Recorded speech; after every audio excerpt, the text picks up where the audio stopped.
leka tutambule ensonga za World Report tuzirengere. Nkakasa Galubindi ozambadde katutandikirawo nga naye okusingira ddala ebyabadde mu weekend mu lwannanda lw'e Gaza, ebyabadde mu weekend awo mu kyondo kya Buwarabu, mwana tubye ebindeese nga nkaala nabyo. Olwono tulyoke tutandike tulabe gye byaggweredde. Wategedde bulungi nti mu bitundu ebya Golan Heights abasajja n'okutuusa kati bakyewakana. Abasajja Abayisirayiri bakitadde ku Hezbollah ne baga nti Hezbollah banyugunyiza ebikompola ne bigwa mu kisaawe wakati ewabadde wazannyira abantu n'okusingira ddala abaana okuva ku myaka 10 okutuuka awo ku 2 okukakananga 12 kubo balusuddemu akaba. Era musajja wattu Benjamin Netanyahu eyabadde ku bugenyi mu ggwanga erya Amerika yazaala akanga ogwalumanzera ebbeere, yazze ebigwa tebirondwa ng'akomyewo alabe enteekateeka eyinza okuyimirirwako okulaba nga ddala embeera eno esalirwa amagezi. Era mu bigambo bye yakoze ng'akyalina mu Amerika yalangiridde nti agenda kusisinkana akakiiko ak'ebyokwerinda mu gavumenti ye balyoke basalire wamu amagezi ku ekyo kye bayinza okuzzaako. Kankubuulira omulungi ampuliriza nti bano nga tebannatuula abantu ab'enjawulo abatunuulizi b'ensonga n'abasomi b'emirimu gino egy'ebyentalo babadde bamaze okulengera nti ddala tewali kigenda kuddibwamu okuleka eggwanga erya Isirayiri okukola obulumbaganye okusookera ddala ku Hezbollah naye nga kuyingirira ddala munda mu ggwanga erya Lebanon, kubanga Hezbollah bano newankubadde nga beewakana nti si be bakanyugiza ebikompola naye waakiri waliwo ebirengerwa nti bebbo. Kakati ate nga Hezbollah bano basibuka mu ggwanga erya Lebanon. Kakati ekituufu kiri nti Abayisirayiri bano Abayudaaya bamaze okulangirira olutalo kafungula nkete ku ggwanga erya Lebanon. Naye ng'ebyo byonna babirangirira waliwo n'amalindirizi, waliwo abeesomye nga nabo balabulirako eggwanga erya Lebanon nga baliga nti Isirayiri ageze alikwateko olwo nno kagenda kuba kabikkuse. Awo nno nkulabira olutalo lulowoozebwa okuba nga lugenda n'okusinga ku ezo entalo ezibaddewo, nga luno balowoozeza nti lugenda kulandira ddala luve mu ggwanga erya Lebanon Isirayiri gy'anaakola obulumbaganyi ligendere ddala, kubanga Hezbollah bano n'aba Lebanon okutwaliza awamu mwanatu nabo baliko abaabwe, ng'ate kino kye kiseera kye babadde balindiridde ekituufu balabe we bayinza okukuba Isirayiri awabi. Isirayiri azaasojja abantu abali mu kitundu ekyo naddala okusingira ddala Abapalesitayini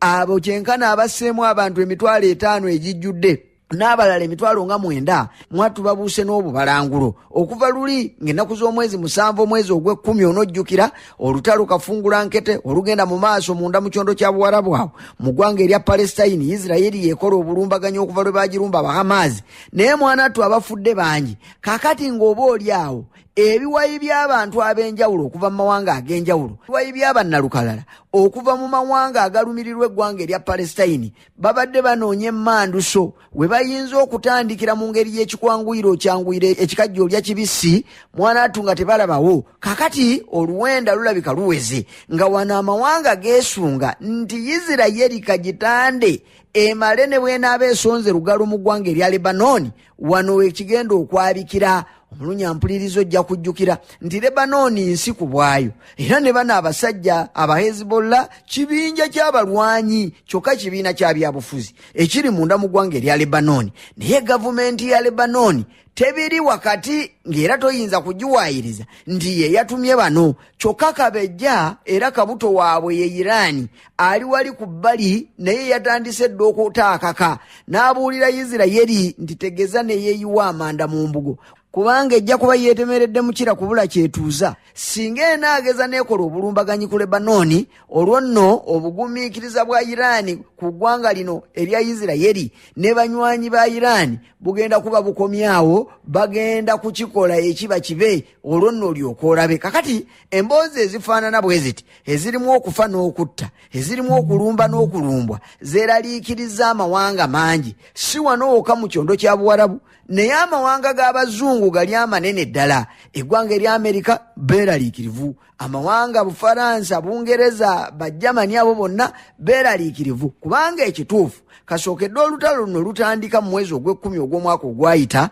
Mwanatu wabaddewo okulindiriza n'okukola ebintu mu ngeri ey'obwegendereza okukira ow'amayuga ayita ku lutindo, ng'era balowooza nti singa babikwata mu ngeri ya sambala oba oli awo olutalo luno bwe lunaasajjuka terujja kusobola kuzikirizika. Kakati nga yessaawa ettoko liwanirira likyali ku mugogo n'olema kukwejjusa nga limaze okukka ku lya Buganda ng'amba ettaka.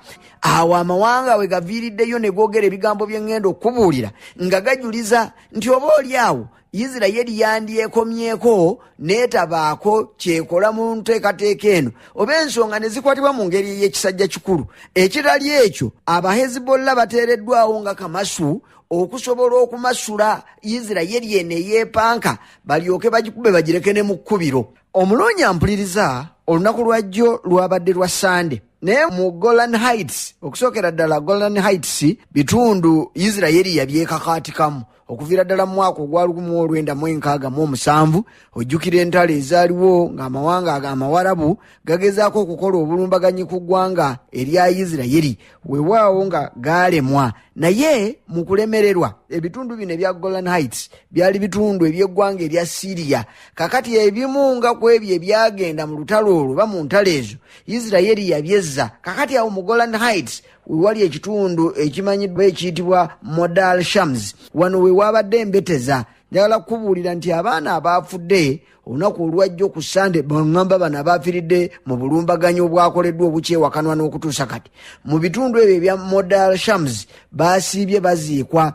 Abantu mu ngeri yakwekalakaasa beetisa amasanduuku omwabadde abafu bano, naye ng'ennaku yabadde nnyingi nnyo nnyini kitalo, ekyaleetedde n'abatunuulizi okulowooza nti gwe wamma bwe kiva wano mu kuziika kyabadde kirina we kirina okutandikira olunaku lw'eggulo lwennyini. Naye ate obutafaananako n'amaanyi agateereddwa mu ggwanga erya Isirayiri oba agateereddwamu eggwanga erya Isirayiri, abantu bano ab'omu Modal Shams bo babadde baziika nga basaba Katonda waakiri olutalo luleme kubatuukirira, luleme kubagwako, kubanga bannyonnyodde nti bamanyidde ebikompola bulina bibayitako waggulu ku mitwe, naye nga tebibakubanga nga bwe babakubye olunaku lwajjo ne bafiirwa abaana abo bonna, ate n'abalala bangi ne basigala nga bali ku mugo gwa ntaana. Naye nabo mu kwogera wadde nga tebakyagala naye bakiraba bakitegeera nti mu butuufu obusungu obukwatiddwa eggwanga erya Isirayiri terisobola butalwana. N'olw'ensonga eyo kakati ekiddako awo luyinza okuba olutalo kafungula nkete olumaze ekiseera nga lwewalibwa. Njagala kukubuulira nti amawanga mangi agavuddeyo ne galabula wakati mu kwagala kino kireme kuba. Amawanga nga Amerika gavuddeyo okukubirirako embeera ereme kunyaamuuka. Kabadde kakiiko ak'ebyokwerinda munda mu ggwanga erya Amerika giyite US National Security Council, ng'era mwogezi waako muyite spokesperson Andrian Watson avuddeyo n'ayisa ekiwandiiko oba n'asoma ekiwandiiko ekitegeeza nti eggwanga oba abakulembeze b'eggwanga erya Amerika babadde batuula bufoofofo mu butuufu kutuza ya lukugunyu kwennyini, nga bali mu bufubo obw'enjawulo n'amawanga Lebanon n'eggwanga erya Isirayiri. Wano abakiise okuva ku njuyi zombi n'eggwanga erya Amerika boogedde ku nsonga nnyingi n'ekigendererwa eky'okuziyiza olutalo luno olulengerwa olulabika nga lugaludde luze lumazeeko, nga bagaa nti okuva lwe batandise oba lwe baawulidde nti waliwo obulumbaganyi obwakoleddwa, Mwanatu baakikakasirizaawo nti abaana bano abaafiiridde mu kisaawe ky'omupiira abaabasse babadde basajja ba Hezbollah abasibuka mu Lebanoni.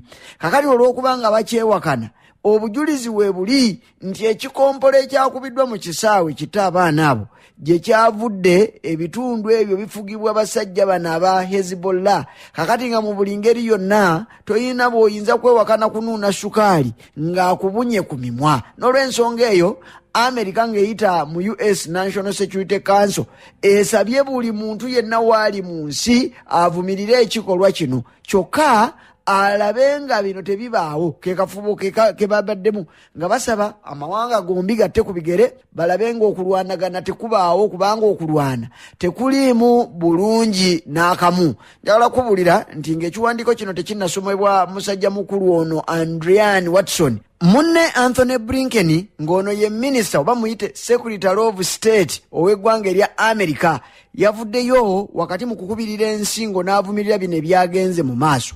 Kyokka ekyasinze okumuwulirwako ng'ayogera yagaye nti ebinaabaawo bibeewo. Anthony Blinken yayogera ebinaabaawo bibeewo naye ensi tesaanidde kwerabira nti eggwanga erya Isirayiri lirina obuvunaanyizibwa n'eddembe okwerwanako singa lyesanga wakati mu kusoomoozebwa n'okuyiikirizibwa nga bw'olaba abasajja aba Hezbollah bwe baalikoze nga mu buli ngeri yonna ne bw'oba munafu waakiri okwata ekiggo n'okisiyiika omuntu n'alyoka awulirawo. Yabadde Anthony Blinken. Kyokka be bantu be bamu Abamerika abo boolaba abagaa nti ekituufu kiri nti okulwanagana kubatamye naddala mu kyondo kya Buwarabu, era nga bateekawo n'ensonga nti singa entalo zino zisajjuka ne zisinga we zibadde zijja kubalemerera nti lujja kubanga luyiira lwa kyanda mwana wange bwe luba lwatandise totawaana kuzikiza. Naye nga waakiri boogedde nti bali mu kwogerezeganya n'enjuyi zombi balyoke balabe ng'ebigambo ebifaanana bwe biti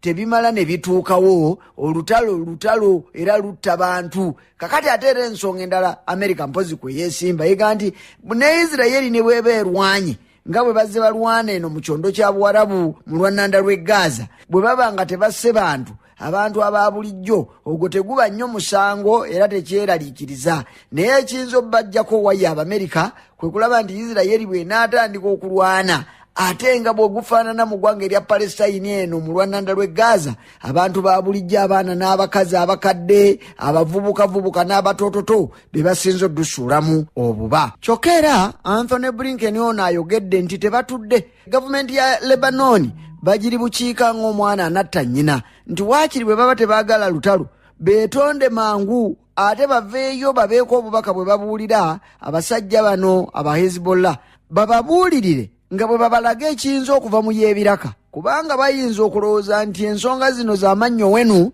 kumbe kimyanku ye mugabe. N'olw'ensonga eyo gavumenti kiri kulwayo eno eya Lebanon esobole okwogera n'abasajja bano bwe baba baakumala mize gino bagimale, kubanga bwadde ne ligambwako nnyini lyo. Naye ekitali ekyo obusungu buyinza okutemba abasajja Abayisirayiri bayinza obutazikizibwa singa banaaba bazze. Ojja kujjukira gwe omulungi ampuliriza obulumbaganyi bw'aba Hezbollah bano abava e Lebanon bwatandika ng'ennaku z'omwezi 8 omwezi ogw'e10 oba ojjukira waawo. Jjukira olutalo lwabalukawo nga 7 omwezi ogw'e10 bano aba Hezbollah bo ne batandika nga 8 kubanga obusungu bwabwe bwali bubatembye nga balaba abasajja Abayisirayiri bafutubadde ku basajja Abafirisuuti babamiza omukka omusu n'okubabuza we batuula. Awo baatandika okukasuukirira ebikompola eby'amaanyi okugeza okulwanirako balya bannaabwe Abapalestine. N'olw'ensonga eyo bino bizze biranda sibitandikidde wano, kubanga ne Anthony Blinken yamaze n'ayogera mu ngeri yakweteeba nti newankubadde bandyagadde oba oliawo Isirayiri yerwaneko bandyagadde okulaba nga wabaawo obutebenkevu byonna babyagala lumu, naye ebintu bino gye byatandikira gye bisaanye okuva nga biggwa. Ojja kujjukira ekireese bino byonna nkubuulidde aba Hezbollah we beeyungiramu batandika okukola obulumbaganyi kyava ku bulumbaganyi bw'abasajja Abayisirayiri bwe bazze bakola ku ggwanga erya Palestine ensangi zino nga bagaa nti kaakati kale katulabe asinga munne. Blinken agamba nti okuleka nga olutalo lw'e Gaza lusirise ebifaanana bwe biti biyinza okuba nga bikyagenda mu maaso. Naye ejjukira nti wakati mu bugenyi Benjamin Netanyahu ow'eggwanga erya Isirayiri bwe yalidde munda mu Amerika, mwanatu abasinga baamubuulidde bwe yasisinkanye Joe Biden teyamwekwekeredde, yamubuulidde kyayagala. Joe Biden yakyali pulezidenti w'eggwanga erya Amerika okutuuka mu Novemba w'omwaka guno. Bw'anaaba atadde ate olwo omulala akwate. Naye mu bye yayogedde mu bye baayogedde awamu yamugambye nti bwe wabanga weetaagisa emirembe nga girina okubaawo olutalo lw'omu Gaza lwandisirise n'abaako engeri gy'alukomereza ng'atagenderedde kubanga lukyazaala ebintu bingi.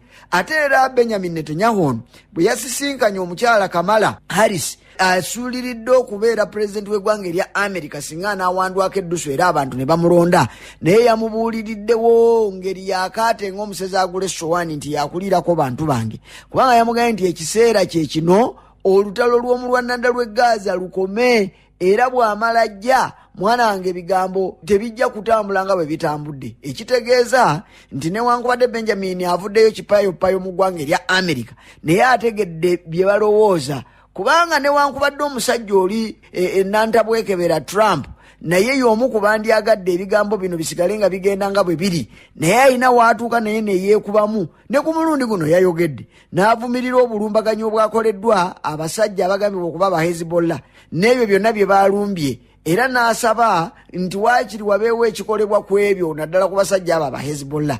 Kyokka nga naye oluusi bw'asiriikirira waliwo waayagalira olutalo lw'abasajja aba Hamas n'eggwanga erya Isirayiri lusiriikirire. Ekitegeeza nti mu America omusajja Benjamin Netanyahu bw'abanga kye yabadde agenderedde kyakuga nti bamuwagire, obubaka tebwavuddeyo bulungi obw'okumuwaga nti olutalo agira alwongerayo. Kakati ate nga lukyalindiridde okuggwa, ate laba ebibaluseewo agenda kutondawo olulala n'abasajja aba Hezbollah munda mu ggwanga erya Lebanoni. Naye nga nkubuulidde nti n'amawanga agamulinze okubaako kye gamukolako oluvannyuma lw'okuyiikiriza abantu okwenkanidde awo nago mangi nnyo obwenkanidde awo. Kale nno bwe nkubuulira nti amawanga gatuzza ya lukugunyu ku bino byonna nga bwe biriwe bwe bigenda mu maaso, towakana. Njagala kubuulira nti okumanya ate abasajja ab'e Beirut kye kibuga ekikulu eky'eggwanga erya Lebanoni ne wasibuka abasajja aba Hezbollah, munnanga ate bo baatidde ne basukka nawo,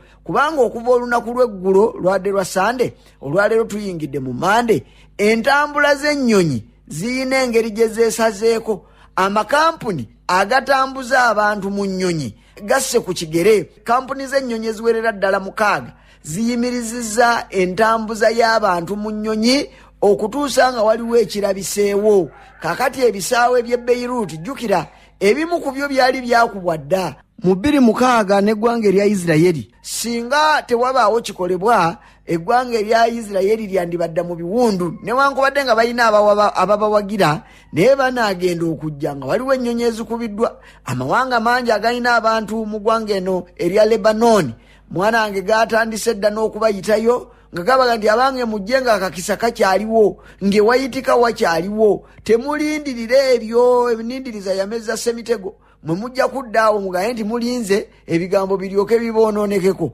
Naye ng'ekikulu mu kyo nti entambula z'ennyonyi ku bisaawe eby'enjawulo e Lebanoni zaayimiriziddwa olw'okwekengera obulumbaganyi obuyinza obubakolebwako essaawa yonna ng'abo bakolako yeggwanga Isirayiri eyeesomye nti kaabe lubaale kaabe Katonda agenda kukola obulumbaganyi nga yeesasuza ekyo ekyamukoleddwako mu Golan Heights olunaku olw'omukaaga. Omulungi ampuliriza, amawanga awo wegaviiriddeyo ne gayongera okulabula. Eggwanga lino erya Bungereza livuddeyo nno ne livumirira ekyabaddewo, kyokka ne liga nti abange temugeza ne mukkiriza ebinaavaayo okugenda mu maaso n'okutwongera okweraliikirira. Yabadde Bungereza. Bufalansa naye tatudde.